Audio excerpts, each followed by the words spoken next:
আসসালামু আলাইকুম। ইউটিউবে যারা কাজ করতে চান তাদের একটা স্ট্যান্ড বা মাইক্রোফোনের প্রয়োজন হয়, অযথা এতগুলা কিনবেন না। আমি কিনছি এই যে রিং লাইট, 800 টাকা।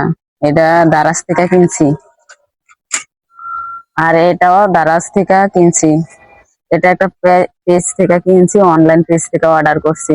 কতগুলা, এখানে 1420 টাকা ইনভেস্ট করছি। এটা এটা 280 টাকা। এটা 800 টাকা। আর একটা সেলফি স্টিক কিনছি, অন্য ভিডিওতে দেখাবো। ওইটাও 800 টাকা। মোট আমার 3300 টাকা খরচ গেছে, অথচ ইনকাম করব কয় টাকা?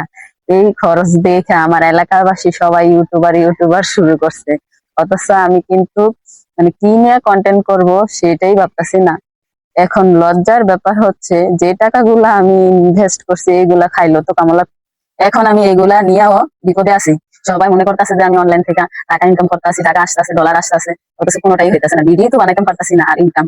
তো কেউ ভুল করবেন না, কেউ এরকম মানে টাকা ইনভেস্ট করবেন না। আমি তো টাকা ইনভেস্ট করছি, দৌড়ানি খাইছি না, জামাই বিদেশ।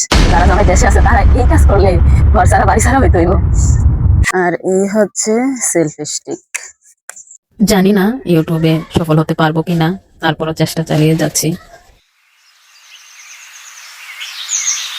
ইউটিউবে বা ফেসবুকে কাজ করার ইচ্ছা থাকলে একটা সেলফি স্টিক আর একটা ভালো মাইক্রোফোনই যথেষ্ট।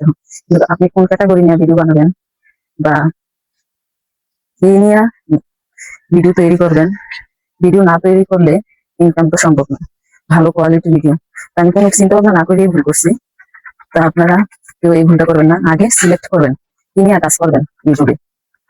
আর এটা তো মনে করেন একটা প্রফেশন, মানে চাকরি যেভাবে সময় দেন ইউটিউব ফেসবুক এভাবে সময় দিতে হবে। এটাই হচ্ছে মেন কথা, এই আর কি। তো ইউটিউব বা ফেসবুক কিনলে আপনাকে টাকা দিবে না, জীবনে প্রচুর টাকার প্রয়োজন। কিন্তু মানে যারা, আমি তো বাহিরে চাকরি করা সম্ভব না, আমার স্বামী অনুমতি দিবে না, স্বামীর অনুমতি ছাড়া চাকরিও করা সম্ভব না। তো সেজন্য আমার ধারে এই ভূত চাপছে যে ইউটিউব থেকে ফেসবুক থেকে তো অনেকে ইনকাম করে, তো আমিও করবো। এই আর কি। এখন এই হচ্ছে আমার অবস্থা। তো আপনারা কেউ ভুল করবেন না, এমন মানে টাকা খরচ করবেন এতগুলা। জাস্ট একটা সেলফি স্টিক আর একটা ভালো কোয়ালিটির মাইক্রোফোন হলেই যথেষ্ট। আল্লাহ হাফেজ।